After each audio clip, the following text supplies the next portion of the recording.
everybody, I'm Lara Trump coming to you from Studio 45 at Trump Tower in New York City. Donald Trump is proving that race politics is a double-edged sword. And when the president's opponents use it against him, the sword eventually swings right back at them.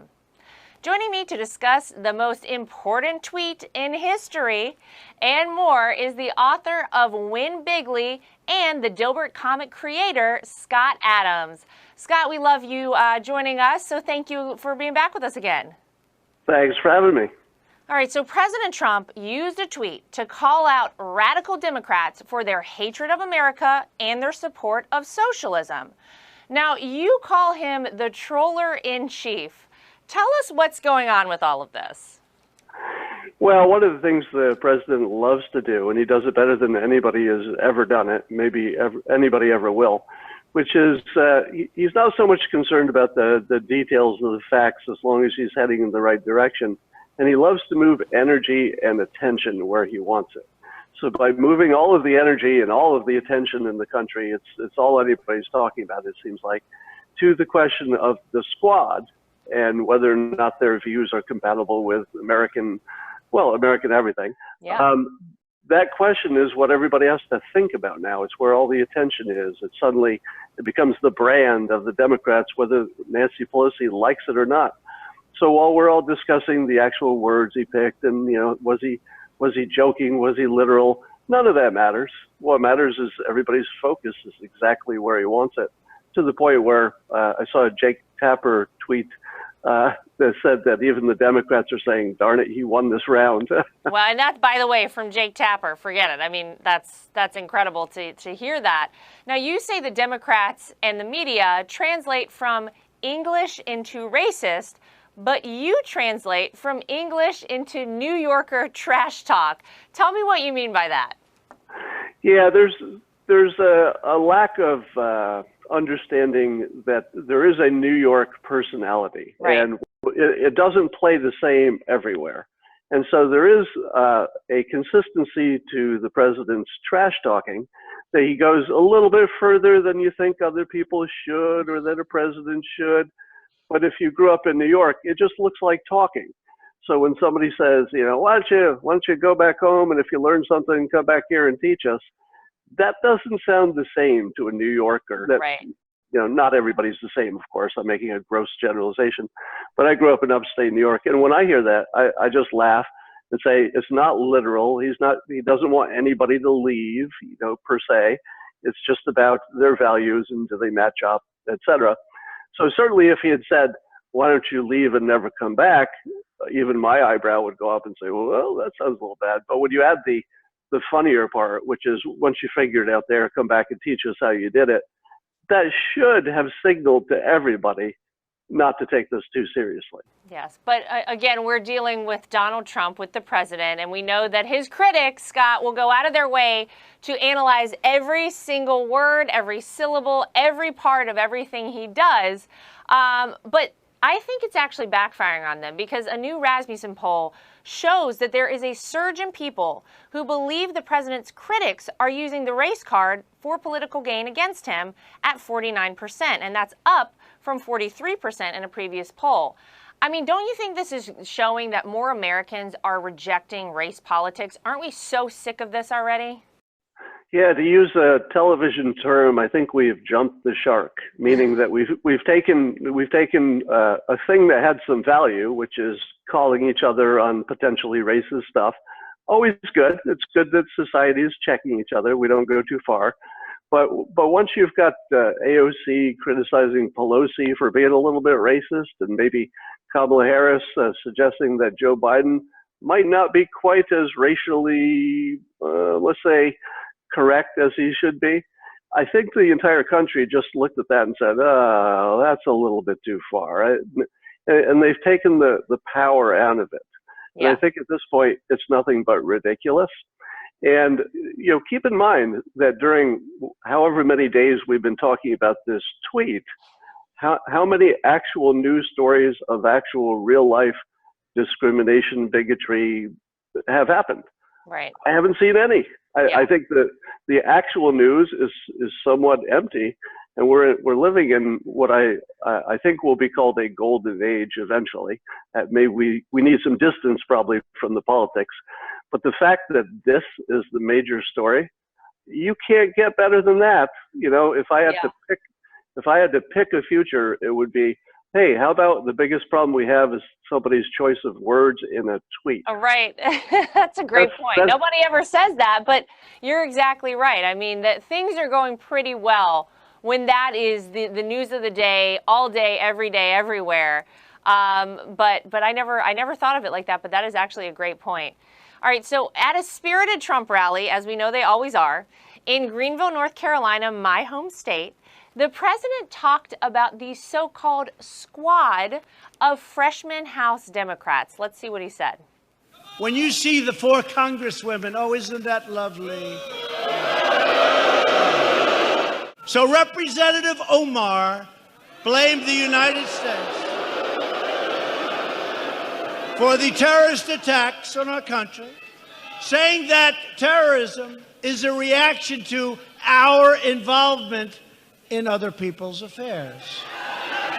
I want to thank those Democrats because many of them voted for us. The vote was a totally lopsided 332 to 95 to 1. 332 to 95. Think of it, we have the strongest economy in history, the lowest unemployment numbers ever, and they want to try and impeach. It's a disgrace. It's a disgrace. All right, Scott, what did you think of all that? Well, I thought the entire rally was another work of art by the president. He does rallies better than, again, probably anybody ever has, maybe anybody ever will. And I think that he's using the squad and especially the impeachment talk to great advantage. I mean, there couldn't be a better situation than having us discuss about whether he should be impeached for basically nothing. You know, yeah. even Pelosi can't get on that bus. You know, she's trying as hard as she can to slow things down.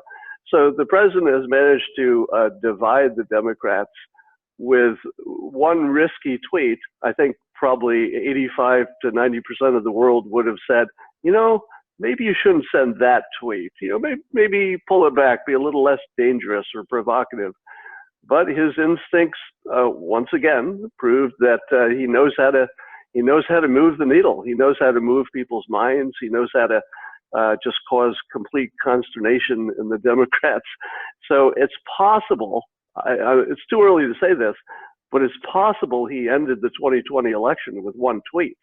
Wow. We won't know for a while, but I think it was that effective, but we won't know for a while. Yeah, well, he certainly is pinning what these 4 particular women stand for, which are very extreme ideas and ideas that the vast majority of this country probably thinks are crazy, on the Democrat Party. So, I mean, to your point, maybe he did, in a way, possibly end the election and in a win for himself with this tweet. But that's right. I mean, you know, people can say what they want about him, but I've seen time and time again, when it comes to this particular man, oftentimes his instincts are so much better than anyone else's. I remember numerous times during the campaign in 2016 when he was adamant about something and everybody who he asked, including me, would tell him something different. You know, you have to do this, you have to do this. And he would say, no, I know what I'm going to do. And it would be something that we all were like, oh my gosh, are you crazy?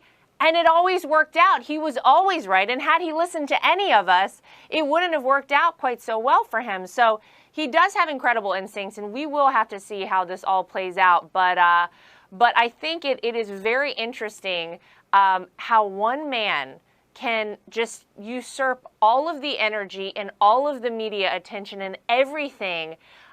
He is a master at this entire, I mean, being president, but really the way that he's able to direct the media is, I think, unprecedented.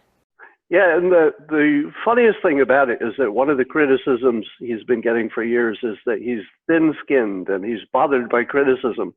But his superpower is that it's the opposite. Yeah. It's very clear that he's willing to walk into this gigantic nest of criticism that he knows he's going into. Yep.